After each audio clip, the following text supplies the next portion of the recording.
Anchor is the easiest way to make a podcast. Anchor gives you everything you need in one place for free, which you can use right from your phone or computer. Creation tools allow you to record and edit your podcast so it sounds great.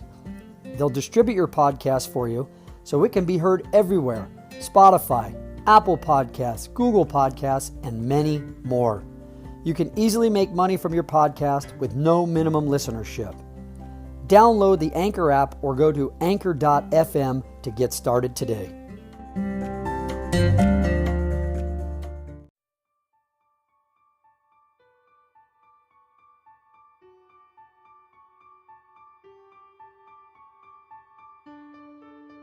I'm Michael Chabot, and I'm here to tell you that there will always be challenges in life, and in some cases, like mine, tragedies. But human beings are resilient. All you need to do is make a decision today. Follow me on this journey to hope, and together we will live, we will learn, and we will grow. And hopefully, we will find some hope in every day. Welcome to my journey to hope. Why my journey to hope? So I'll start off this episode by saying that I was recently at a wine tasting event, which was pretty cool. The gentleman who is the winemaker, he's not the actual winemaker, but I guess he's the vintner. I don't know. I have to look up the correct term, but he owns the winery. He's producing the wine and selling it. And he's a guy that played in the NHL for quite some time, had a great career, played in the Olympics. Pretty cool stuff. And so there were a few of us that went that are hockey players and, wine enthusiasts. So we were just like geeks, because here we've got a guy who's making phenomenal wines and then also a guy who played in the NHL. So we were like little puppy dogs, just starstruck, but it was a lot of fun. And in that, I was talking to somebody there who I haven't seen in a while, and they told me they had been listening to the podcast, which I thought was awesome. And they asked me, they said, why did you call it My Journey to Hope number 1? And what does the 2 signify? And, I kind of chuckled and I said, first and foremost, it really took me a while to come up with the title and the idea. Only months after my daughter's passing, I had really kept thinking to myself, I want to share this story. I want to share this journey. I want people to know what happened.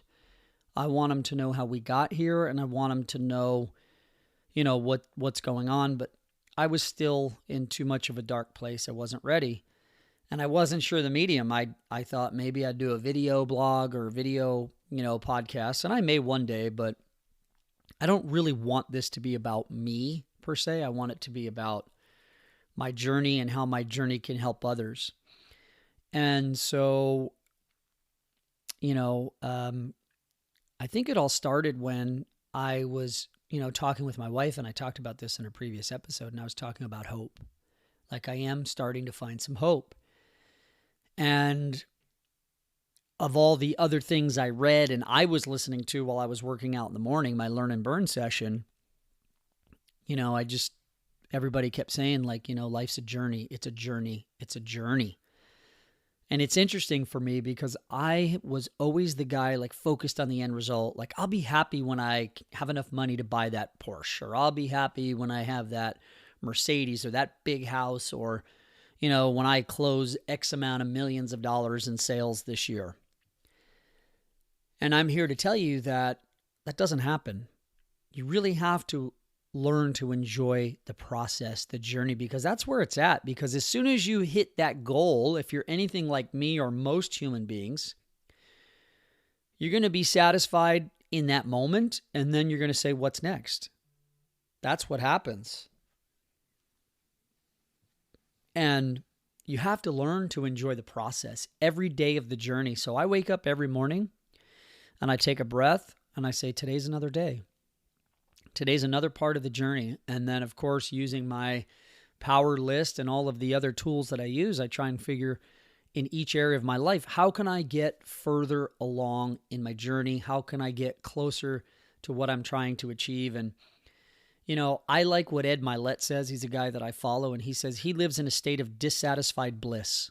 And I think that's genius. And at first I didn't really understand it, but I'm far enough along in this journey to understand what he means. Like, when you continually get up every day at 5 a.m. and you hit the gym and you have your power list and you're doing the things, the 5 critical items, and you're making a difference in your own life and you're earning that confidence, you start to feel some bliss. It changes the way you walk. Your shoulders go back, your chest goes out a little bit, and you're not cocky.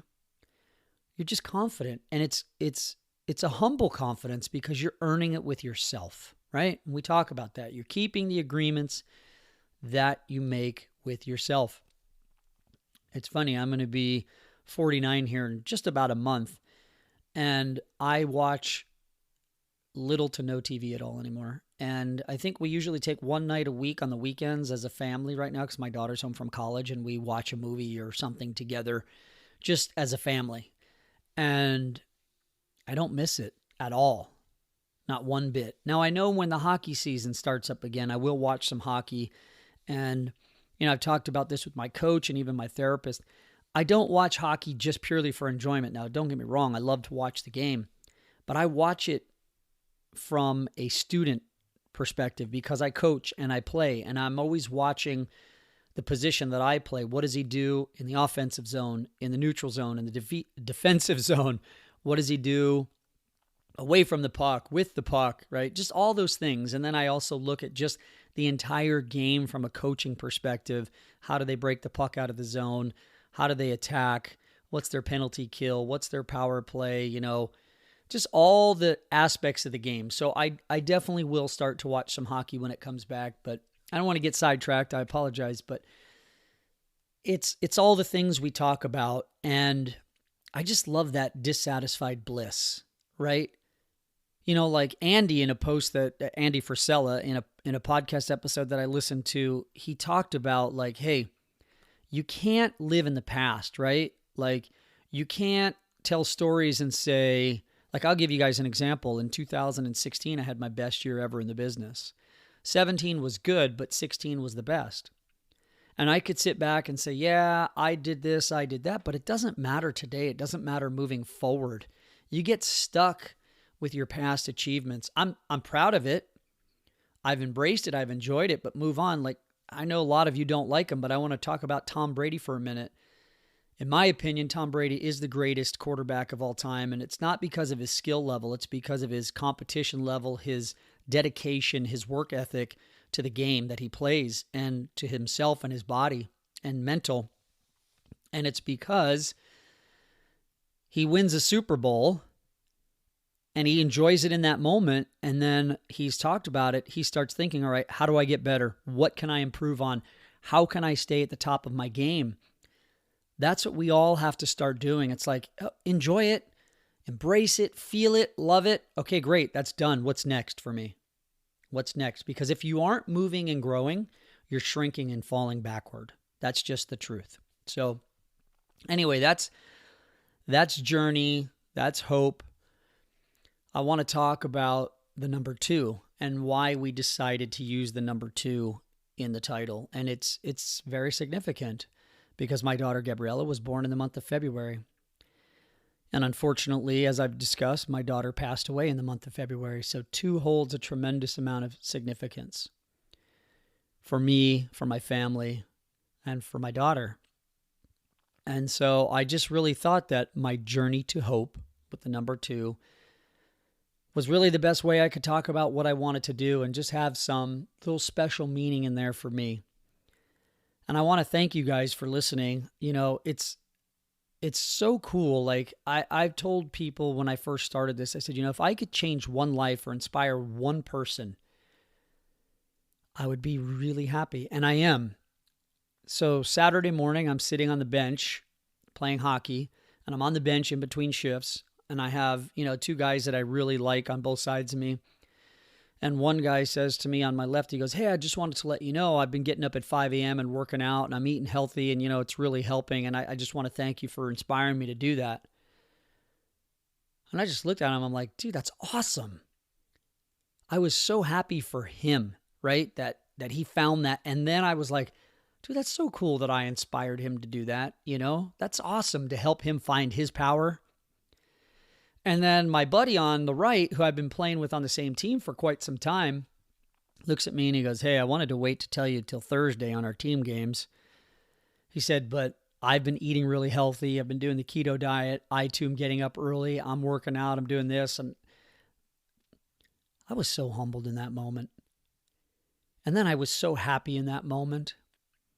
And I got a little emotional because, number one, I inspired these two guys with my own journey, which is awesome. But more importantly, because it was my daughter. You know, I could just feel her presence. I could hear her voice in that moment saying, "You're doing it, Poppy. You're doing it. You're giving me a life. Beyond my earthly life, you're giving me a life. You're giving me a voice." And that meant so much to me. And, you know, I'm just going to keep pushing and keep going forward. And hopefully I can continue to inspire people with what I'm doing here in my journey. So I want to talk about something else here quickly. You know, the family has grown by one member. So in December of 2017, my family was blessed enough. We were up in Steamboat Springs, Colorado on a ski trip between Christmas and New Year's. And at the end of the day, when you come to the bottom of the mountain, they have, and they've remodeled it since, but they have this great like kind of warming hut, and there was a bar in it, and you'd sit outside on the patio and watch people ski down and finish, and they have a stage with music. That was great. It's, you know, the après-ski, as the French call it. And it was so much fun. We would do it pretty much every day, and, you know, the kids would have hot chocolate. My wife and I would enjoy, you know, maybe hot apple cider with some brandy or a cocktail, you know. And so one day we were sitting there, and there was this family who had 3 of the most beautiful golden retrievers I've ever seen in my life. And it was, we went and talked to them, of course, and pet them. And it was the grandfather, the father, and the son. So it was 3 generations of dogs, and one more beautiful than the other. And the son was just absolutely gorgeous. Like, I couldn't walk away from him. He was beautiful and loving and just amazing.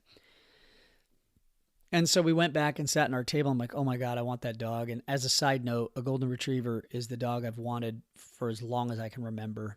And for some reason, I don't know, I just never got one. But, you know, we already have a dog. We have an Australian Shepherd, and great dog, smart, but he's fear aggressive. He doesn't like people. So in that moment when we were in Steamboat Springs, my kids were like, "We should get another dog." And I was like, "Yeah, let's get a golden retriever." And they were like, "What? No, you're kidding." I said, "Nope, I'm serious. Let's get one." So Gabriella takes out her phone and films me. "All right, Poppy, say it for the camera." And, you know, I did. "Yep, we'll get it. We'll get a golden retriever and this and that." So Gabriella was, you know, set on it, and she gave him a name, Charlie. And we said, "All right, we'll start looking." Well, of course, that was December going into January 2018. And unfortunately, she only lived another 38 or 40 days. And, you know, I just want to pause there and say that you got to make the most of every day, guys, because you don't know one day from the next. And I'm not saying this to make you live scared, but you got to get the most out of life. Stop wasting it on social media, watching TV, and all the other bullshit that we get sidetracked with. Make the most out of every day. Live the life you want to live. Take that freaking trip. Right? Whatever it is, do it. Because look at my daughter. We came home, I think, January 2nd, and on February 8th, she passed away. So do it. Do it. So we never had time to bring that dream and that promise that I made to my daughter to reality. So fast forward, we were just on our first family vacation, which I talked about in the last 2 episodes. And on our last night, we were there, or maybe second to last night, we went out to dinner, and my wife we started talking about it. My wife looked up a couple breeders and found one in Ojai, California, which is about 45 minutes north of our house, who had a litter and had some puppies available. So the week after we got home, we took a ride and looked at them, and oh my God, they just... So the mama dog had 10 puppies, and crazy, the breeder says never happened like this, 5 girls, 5 boys, and every one of them just the cutest little bundles of joy you've ever seen in your life. And So we left there and we were like, okay, it's down to 2, but we really knew who we wanted. And so last Sunday, we brought home our golden retriever, and Gabriella had a name picked out for him, Charlie, and that's what we named him. And, I said to my wife, I said, are we losing our minds? What are we doing? We know how much work a puppy is, but I can tell you this. As I record this episode, Charlie's been with us now 4 days, and he's absolutely stolen our hearts. He's absolutely brought some joy back into our home. It's the first time that I've seen my oldest daughter truly smile since her sister passed away.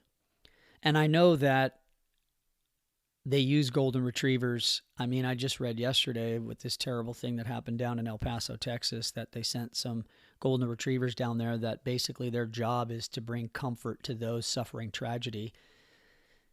And I just want to say is that, he's brought joy into our lives, a little chaos, but joy. And I was thinking about this morning. So you guys know that, with my morning routine, and I was having lunch with a friend earlier this week, and we kind of talked about it. And he said, well, that's your non-negotiable. And I said, yeah, it is. I mean, it's just become who I am. It's just what I do. Well, since Charlie's come into the picture, I still get up at 5, but Charlie has to go out, and then Charlie wants to play, and then, Charlie wants to eat, and then I got to take him out again, and then I put him in his playpen so he can take a nap while I go work out. So things aren't quite as tight and succinct as they were before, but you know what? I'm still getting it done, and that's what matters, and that's the point that I want to make to you guys is sometimes things will happen. Things will come into your day, into your life, into your week, whatever they might be, and maybe your morning routine is not as clean, but you still find time and a way to get it done. And that's really the key, right? Just stick to it. Make that commitment and get it done. So that's why my journey to hope. And our little guy, Charlie, has definitely brought some hope into our lives. He's really helped, I think, just help our wounded hearts a little bit. My wife and I, as excited as we were, and the day we brought him home and the kids were playing with him, we sat at the kitchen table, the two of us, and we shared some tears. And I think, again, maybe the second night, the same thing, because we said, we're so happy we got him. We're so happy that we brought him into our home and that he's going to have such a great life.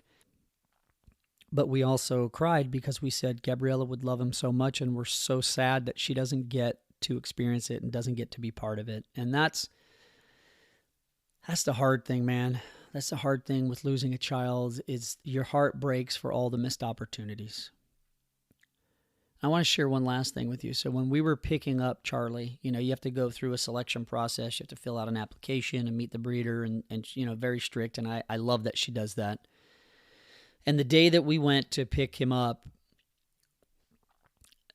my family was in the other room, and I sat down next to her, and I have a picture of my daughter on my phone case. And I said to her, I just want to let you know, this is my daughter, Gabriella, and she passed away last year. And I'm not telling you that to make you feel sorry for us. I'm telling you that we had promised her that this is what we were going to do. And I want you to know that this dog will be a part of our family. He will never be mistreated. And you can, rest assured that this dog will be treated, just amazingly great. And she was like, oh my God, I'm so sorry. I hate laying that on people because it's so heavy and it's so much to process. But I just wanted her to know that she didn't ever have to worry, that we were going to love this dog with all our hearts and what it meant to us and why. It was interesting. So my wife and I, we work out together one day a week, which is Sunday.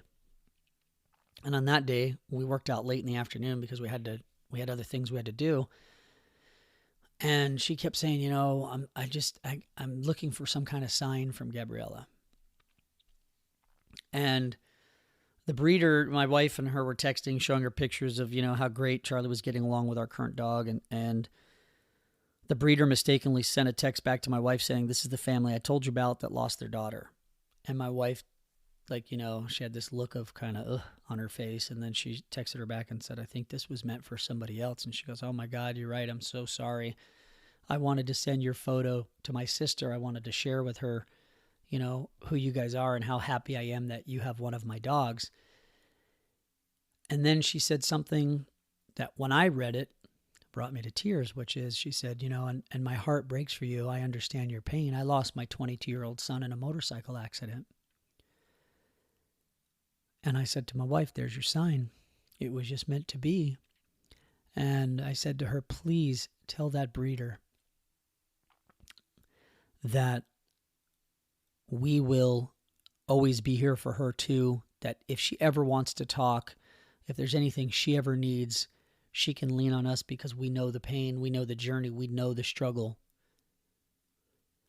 And I said to my wife, if that wasn't a sign, I don't know what is. So, God works in mysterious ways, and he puts people together that need each other.